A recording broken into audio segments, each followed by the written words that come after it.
The anime begins by showing us the depths of a dungeon, where a man named Orhun Dora is dealing with several monsters, skillfully wielding his sword. The guy manages to get rid of several monsters in just a few seconds, which makes him think he hasn't gotten as out of shape as he thought and can still become a swordsman, much like myself after seeing all the weight I gained after Christmas. When a group of goblins appears, Orhun decides it's also time to try out some support magic. He casts Strength Up on himself. It's a support magic that enhances the physical abilities of its targets or strengthens their equipment.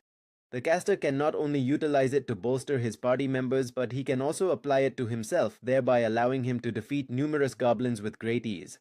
Spells that boost both attack and defense are an absolute necessity for any party. Just when Orhun thinks it's all over, more goblins appear, so he attacks them without hesitation and defeats them in a matter of seconds. Because ultimately his magic also has a significant weakness, time, given that he can only use it for precisely 3 minutes. When more goblins show up, Orhun uses Strength Up on himself again, taking out as many as he can. Support magic doesn't last forever, and each individual's magic resistance changes how long it stays active. In his case, it lasts 180 seconds, 3 minutes, so he has to keep a close eye on the battle and cast the spell at just the right moment, like in Clash Royale. Enchanters who rely on support magic are always in a race against time and typically wouldn't attempt to use it while also wielding a sword. However, in his case, it's something he's decided to do because he's a total badass, and that allows him to defeat the goblins in the remaining 3 seconds of his support magic. In another scene, we see what happened before, when Oliver, the hero's party leader, asks him to leave the team. Orhun clearly hadn't anticipated this. In fact, he even thought it was some kind of prank, given that Oliver and he were childhood friends, comrades who had practically always been together. Oliver confesses he's given him numerous chances up to this point because they share the same hometown. However, he states that from now on, Orhun won't be able to keep pace with the rest of the group. Finally, another party member urges Oliver to get to the point and reveal the truth. The other guy named Derek agrees and tells him to just tell Orhun that he's simply slowing them down. Orhun just can't believe how harshly they're treating him, but Oliver isn't backing down. He bluntly tells Orhun he's simply not strong enough and must leave the hero's party. Orhun attempts to process the situation, as the party he and Oliver formed 8 years prior achieved S rank in just a few short years. They were the first to reach the 94th floor of the Great Southern Dungeon, and people started calling them the Hero's Party because of it. Orhun admits that he might not be strong enough, but he clarifies that at this rate the same can be said for all of them. Oliver cuts him off, saying they didn't understand how important it was to have an enchanter capable of using support magic. However, during last month's joint raid, they witnessed the incredible prowess of the enchanters from the other S-rank party. This starkly highlighted the feebleness of his own support magic.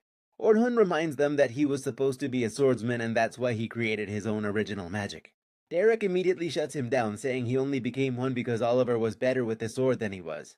Annalie agrees and tells him that due to his poor aptitude for magic, he's in no position to complain. Orhun reminds them they needed an enchanter, so he became one because he had the greatest aptitude for it. He has invented his own type of magic to make up for his shortcomings, and they've survived even on the deepest floors of the dungeon because of it. Oliver interrupts him to inform him that they've already found a replacement enchanter. Orhun cannot conceal his shock and the deep hurt he feels from hearing that, so Oliver averts his gaze and offers an apology, stating that this is simply how things will proceed from this moment forward. Annalie doesn't seem sorry at all and cheerfully says that they are the hero's party, so they have to keep moving forward, which they can't do with him on the team. Damn old hag, Orhun cannot believe this is how he is being treated after all they have been through.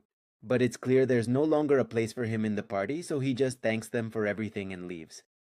Annalie remains unsatisfied and proceeds to list all the various things he supposedly can't do, from magic to sword combat. Again, damn old hag. She admits he can do many things, but only at an A rank level, and yet he was always telling them what to do, which irritated them. Orhun pauses for a moment before leaving, and Annalie tells him that people like him are usually called Jack-of-All-Trades. Back in the present, Orhun defeats another goblin after remembering those words, and now he's more determined than ever to be both a swordsman and an enchanter. He's adaptable enough to take on It is a fresh new style that he developed, which combines both aspects. That way, no one will call him a jack-of-all-trades again, and one day he'll be an adventurer who can do it all. It is truly incredible how far the desire to prove someone wrong can take you in life. After defeating the monsters, he registers his presence with the teleportation crystal so he can easily start from the 7th floor next time. Before leaving, he sees an adventurer group running away in terror, saying there were too many orcs to handle. Orhun attempts to remain uninvolved, but upon hearing they abandon the girl to save themselves, he resolutely decides to intervene. He understands he shouldn't interfere, knowing she merely had bad luck joining that specific group, yet he also deeply comprehends the pain of being deserted. Orhun walks up to the group and reprimands them for making excuses instead of going to rescue that girl, but one of them gets defensive and says that even if he himself had stayed, he couldn't have saved her alone. The guy tries to throw a thoughtless punch, but Orhun swiftly knocks him down and then asks the others where they abandoned that girl to die. Meanwhile, we see the poor girl surrounded by dangerous orcs and she doesn't know what to do. Overwhelmed with panic, she quickly casts a magic barrier to fend them off, yet she understands it won't hold for long, and there's no way she can face so many foes by herself. The girl screams for help as the barrier shatters, and fortunately, Orhun arrives just then, unleashing an aerial shock to attack the orcs, launching them into the air with a forceful gust of wind. He stands in front of the girl to protect her, and without hesitation uses his support magic to strengthen his body. Then, using his love technique, he swiftly defeats the first orc with his Zord. The girl watches him in amazement, wondering if he's a swordsman or an enchanter. Then Orhun uses Shard Swap, which allows him to easily slice one of the orcs in two. The girl is visibly awestruck, having never witnessed such a unique fighting style prior to this moment. Orhun acknowledges the numerous orcs, grasping why a lower-ranked group would retreat. However, he knows he can handle them by himself. In a matter of seconds, Orhun takes out all the orcs and then asks the girl if she is okay. She's still attempting to process the sheer extent of his strength, and at that very moment she's simply profoundly grateful to still be alive, even though she obviously can't prevent the tears from freely flowing afterward. Once she calms down, they both finally leave the dungeon, and before he goes, the girl decides to thank him properly and introduces herself as Sophia Claudel. The last name certainly sounds familiar to Orhun, and he also recognizes the emblem on her cloak. Still, he decides not to mention it and chooses to introduce himself as well. Then Sophia shyly asks him if he would be willing to join her for dinner as a token of her gratitude. Orhun is clearly surprised and tries to tell her he didn't save her expecting any gratitude. Still, Sophia insists, and he has no choice but to walk her back to the city. When they arrive, he notices she's leading him to one of the rabbits' shops, which has the same emblem as her cloak. With that crucial detail, Orhun at last confirms that Sophia is indeed part of the Night Sky Silver Rabbits, one of the premier guilds within the kingdom of Nojitand. The Night Sky Silver Rabbits rank among the kingdom's most popular clans, a fact he confirmed during last month's collaborative raid. As soon as they enter the place, Sophia is surprised to see her sister there, though Orhun is just as shocked. Sophia's sister is clearly happy to see her, but she's not at all pleased to see Orhun, immediately getting defensive and saying it's too soon for her to have a boyfriend. Sophia gets so flustered that she can't explain anything, but her surprise deepens even further when she discovers that the two of them are already acquainted.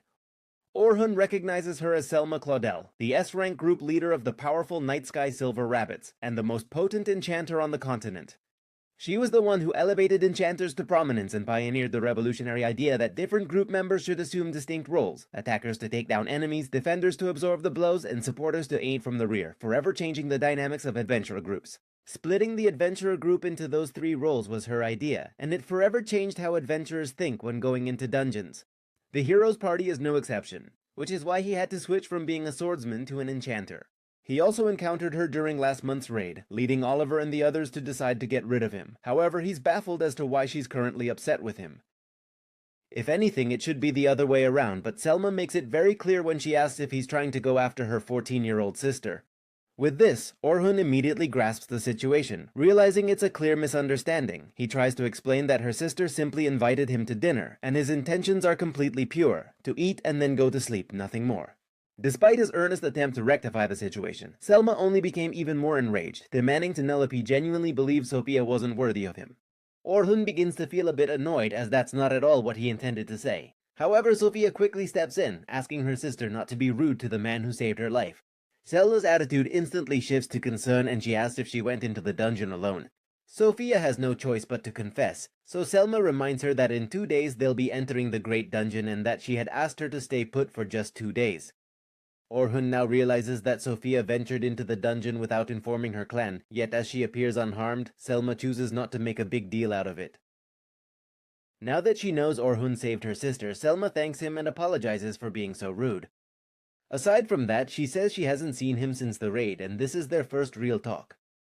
Sophia is still a bit surprised that they know each other, so her sister explains that they are both charmers and were assigned together during last month's raid. Orhun clarifies that she took the lead and he just helped, but Selma tells him he was actually a big help and it was just what she expected from him. Sophia comments that Selma talks as if she's known him for a long time, but Selma is surprised that she doesn't know who he is. She informs her that he is a member of the hero's party, which makes Sophia immediately panic. Orhun asks her not to get so worked up and tells them he's no longer a hero because he left his party just yesterday. Selma is clearly shocked by this and doesn't understand how they could let someone like him go. Orhun tells her they had their reasons and that they both agreed to it. What you say when your girlfriend dumps you to save face, so right now he is available. Selma's instantly interested, and Orhun wonders if she'll recruit him for the Silver Rabbits. Before she can speak, he tells her he doesn't want to be in a clan or a party for a while. Selma replies that he's got the wrong idea and clarifies that she has the perfect job for him. She wants him to go with her clan tomorrow on a training expedition and will make sure he gets paid. Just as the name indicates, it's about instructing the new recruits, and he can certainly consider it as on-the-job training. An A-rank group or even higher will lead the new recruits, and they will spend 3 days descending 50 floors deep into the large southern dungeon.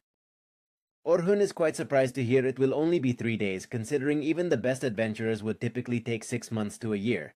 So, it's a pretty extreme schedule. Selma admits that it is, but clarifies it's not impossible if they take the shortest route, and that the sponsors are really pushing for it.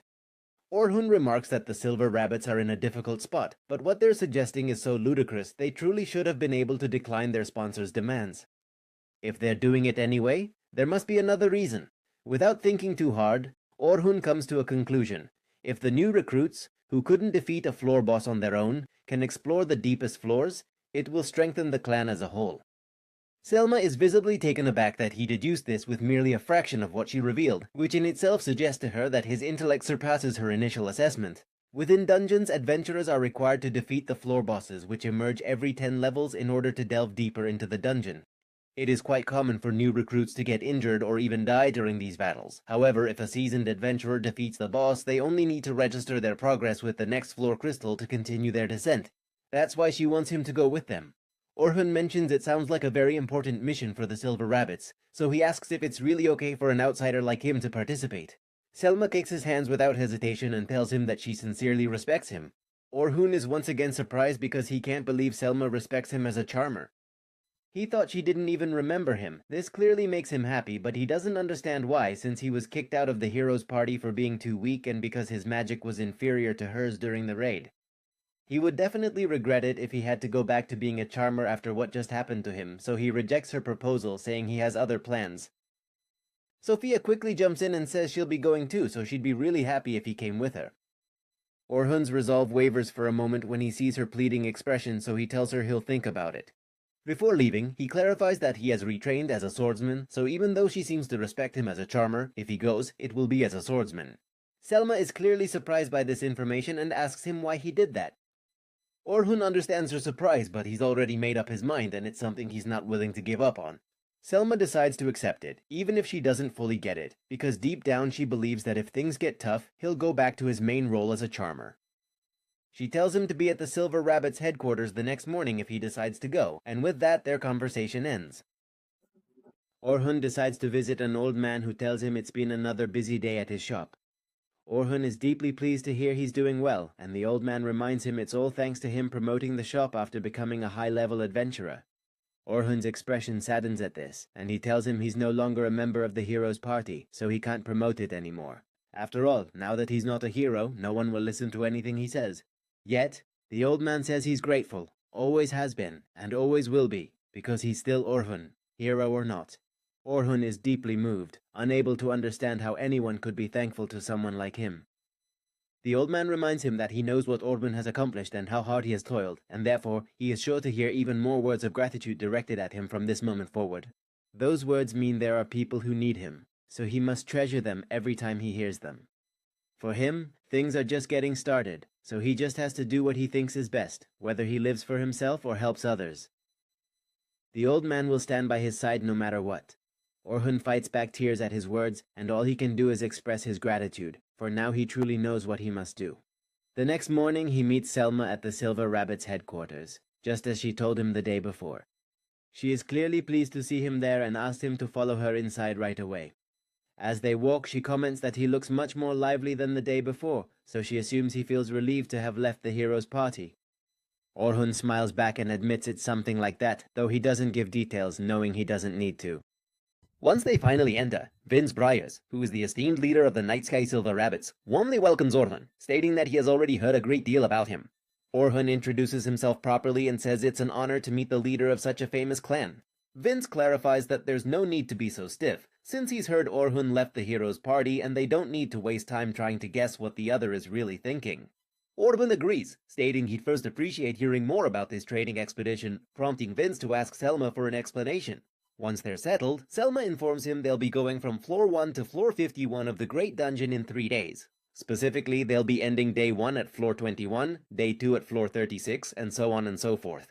The scene changes to a flashback where Selma informs Vince that Orhun has left the heroes' party. Vince comments that's a huge loss for them, because without him, they won't be nearly as strong. Selma agrees, saying his support magic took them to a level they couldn't have otherwise reached. Orhun's support magic effects are indeed weaker than average, but his casting speed is truly incredible. It's at least 4 times faster than hers.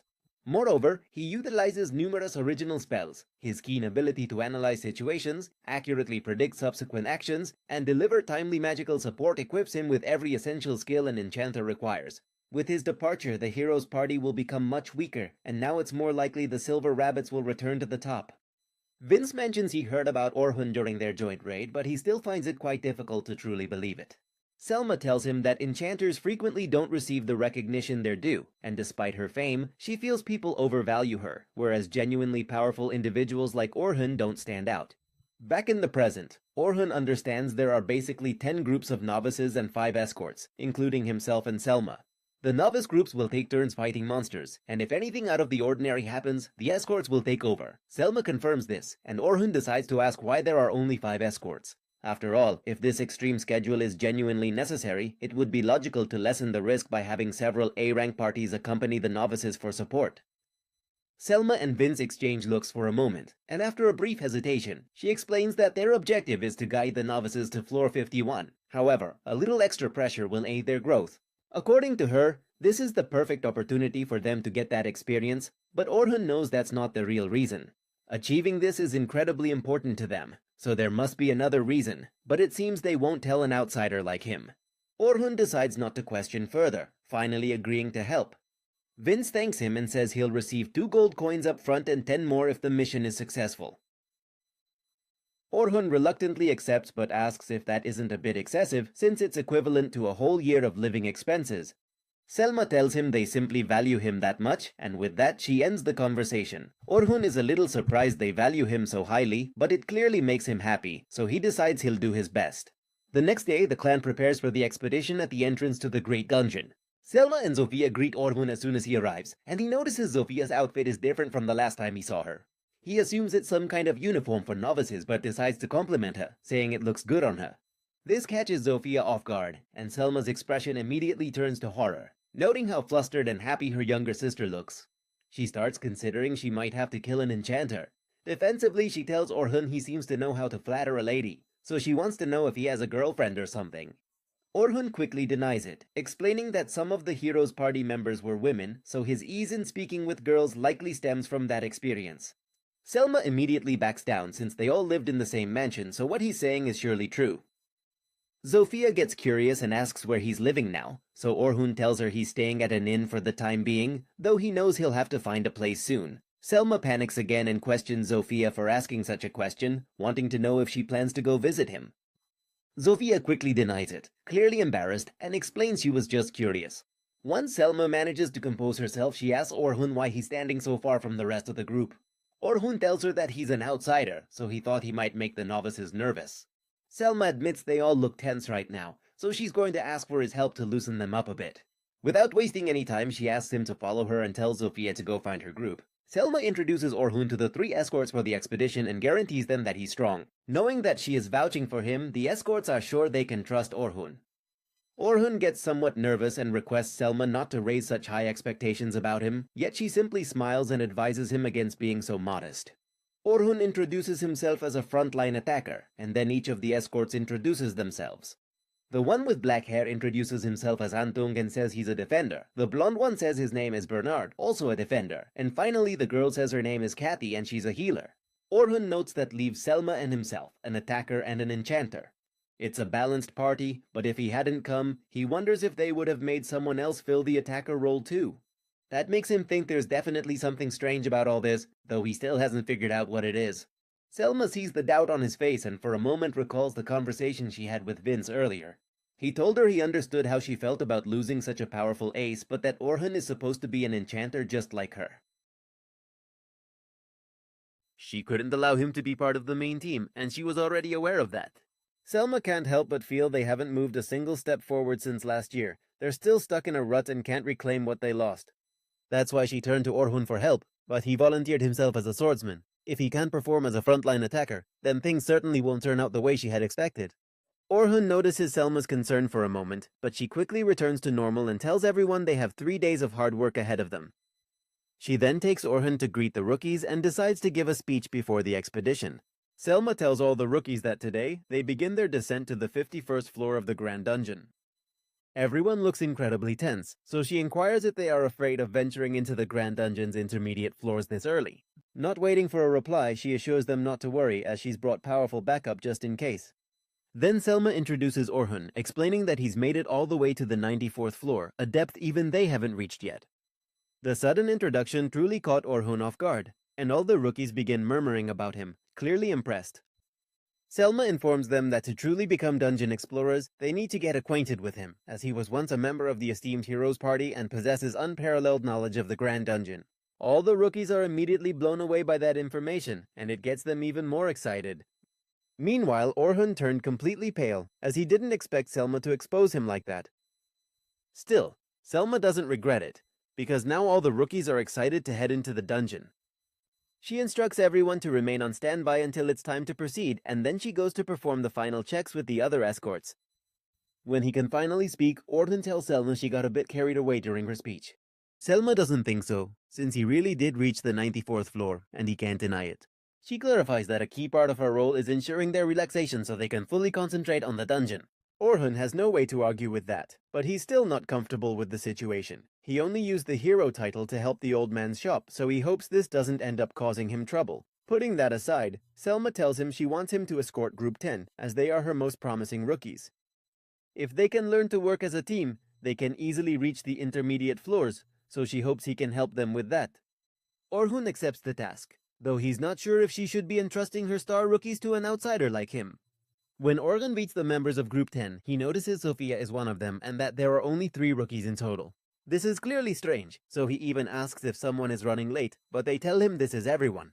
A party of just 3 people is quite uncommon, because the fewer members a group has, the more dangerous the situation becomes, especially for rookies. One of the boys notices his concern and quickly explains that there are only 3 of them because no one can keep up. Orhun is a little taken aback by his displayed confidence. He realizes they hold great expectations for him, yet seeing someone so young with such an attitude makes him concerned for their future. Setting that aside and knowing all members are present, Orhun asks them to introduce themselves. The boy quickly steps forward to go first, saying he's the group leader of Group 10, Logan Haywood, an enchanter, and the man who will one day surpass Selma herself. Orhun confirms once again how confident he is, but says nothing about it and lets the next member speak. The girl next to Logan introduces herself as Caroline England and says she's a defender. Orhun mentions she isn't wearing any armor despite being a defender and asks if she'll put it on once they enter the dungeon. Caroline looks a little disappointed, realizing he's asking the same question as everyone else. She explains she's an evasive defender, no armor or shield. If she dies, she dies. Orhun assumes that means she dodges instead of blocking, and Caroline confirms it, saying she doesn't want monsters to touch her, but she wants to kill a lot of them, so she chose to be a defender to get as close as possible. An evasive defender typically dodges using speed rather than relying on defense to block attacks. However, Orhun cautions her that achieving this is quite challenging until one gains sufficient combat experience. Logan then interjects, mentioning that everyone in the clan had already attempted to advise her, but she simply disregarded their warnings. Caroline retorts that he doesn't listen to what the instructors say either, but Logan says he doesn't have to because he's just that good. Sophia quickly attempts to halt their disagreement, but Orhun has already figured out he's been assigned to the problematic bunch. And lastly, even though they're already acquainted, Sophia introduces herself as a rearguard spellcaster. Orhun smiles. What she said was normal, and it relieved him there's someone normal in this group. Still, he knows this mission seems pretty complicated, especially since Logan and Caroline are still arguing even now.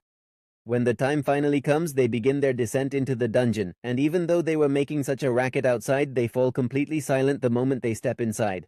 As they move forward, Caroline decides to ask him why someone from the heroes' party is on this expedition. She wants to know if that means they no longer see her clan as rivals, but Orhun simply asks if she hadn't heard what Selma said, reminding her that he was once a member. Caroline immediately asks why he left, since the heroes' party is admired by all, and it would be a true shame to depart.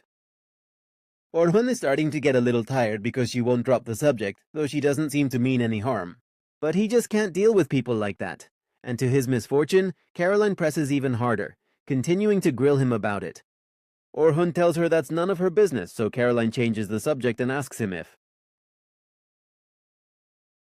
they recall Sophia mentioning an incredible person would join them. Sophia gets a bit nervous, not expecting it to be brought up, but admits he is indeed the amazing guy she spoke of, as he had saved her life. He was strong, and she said he was part of the heroes' party. Her sister said they wouldn't have to worry at all if he was with them. Caroline tells her that in that case, she doesn't need to be so nervous since she has a hero with her. Orhun stays silent, knowing he's no longer a hero. But more importantly, he notes Caroline brought it up to soothe Sophia. That makes him think she might be more considerate of others than she lets on. After a while, some monsters start to approach just as expected, but the trap spells Orhun had set work perfectly and take care of them without any trouble. These spells are difficult for the enemy to detect until activated, making them an excellent method for dealing with monsters approaching from the rear guard without causing any delays. They don't have much time, and he doesn't want to waste it on unnecessary fights, so he'll keep setting trap spells as they move forward. After a while, the group reaches the 20th floor, and Orhun has been watching them fight, so he confirms he'll probably be fine for the rest of the training expedition. He thought Logan was just a conceited rookie, but he has real skill as an enchanter. If he can maintain that level in longer fights, he could easily work in an A-rank party, so he really is a genius. He loses points for being bad at giving orders, which is necessary for an enchanter, but he'll surely improve with more experience. On the other hand, Caroline's speed is as good as you'd expect from someone who wants to be an evasion-type defender. But there are two issues. First, when she sees a monster, she charges it directly, rather than the reverse. She wants to be a defender, so she should draw the enemy, but her fighting is scary. It's like she thinks she can't die. The other issue is she only uses 2 daggers, and though they suit her style, she might lack enough destructive power for this group. Lastly, Sophia isn't as impressive as the other two, yet she's stronger than a common rookie. She's a little passive, but that will change once she opens up more to her party members, and she has no major rookie flaws, so he is eager to see her improve. Soon after, the other escorts and rookie groups defeat the boss on the 20th floor, so they finally head to the 21st floor, just as planned. Selma asks them to register the floor on their guild card, concluding their day. Outside the Great Dungeon, Selma asks Orhun if he enjoyed escorting. Orhun tells her that just as she said, Party 10 has a lot of potential, but they aren't really working as a team, and he's especially worried about Caroline. Selma laughs nervously and tells him she's actually improved a lot, which only makes Orhun wonder what she was like before. Finally, they say their goodbyes. The next morning, Orhun is completely down in the dumps when he reads the newspaper and sees Oliver on the front page. The article is about the heroes' party and how they now have a new enchanter. In other words, his expulsion from the group is now public knowledge. Orhun slams the newspaper on the table, saying they have no idea how much this hurts. He wishes they'd at least waited until the training expedition was over and can't imagine what will happen when all the rookies read that paper. And if anyone does, he can see how that would change their opinion of him. Resigned, Orhun grabs his coat and leaves the inn, knowing there's no point in dwelling on it now, and nothing can be done. He decides to head to the meeting point, but as he's walking through town, a girl suddenly calls his name. Orhun stops dead in his tracks, recognizing that voice all too well. When he turns around, he sees Luna, a member of the heroes' party. He doesn't move from his spot, still in shock, so Luna is the one who approaches him, saying it's been a long time. When Orhun was in the heroes' party, even as the other members grew colder towards him, Luna always treated him the same as ever, no matter what. When he was kicked out, she was away on an errand back home, but he knows that if Luna had been there, things might have turned out differently. Orhun can't help but smile, realizing he still has some ties to the heroes' party. He asks if she needs something, but he's shocked when Luna suddenly asks him to come back to their party, saying they need his strength. Despite his initial surprise, Orhun knew she might ask that, as she always held him in high regard. Orhun tells her he doesn't think that's what the rest of the party wants, especially after seeing today's newspaper article. Apparently, Luna doesn't know what article he's talking about and admits she's actually asking on her own initiative. Still, she assures him that if he comes back with her, she'll do everything she can to convince the others. Orhun is surprised to realize Luna is serious about bringing him back. However, his expression turns sad because he knows it's too late now for so many reasons. Orhun tells her that after that article was published, he can't go back, and he doesn't want to now either. Luna sadly apologizes, not having seen today's paper, so she doesn't know what it says. Still, she takes his hands, reminds him they vowed to clear the great dungeon together.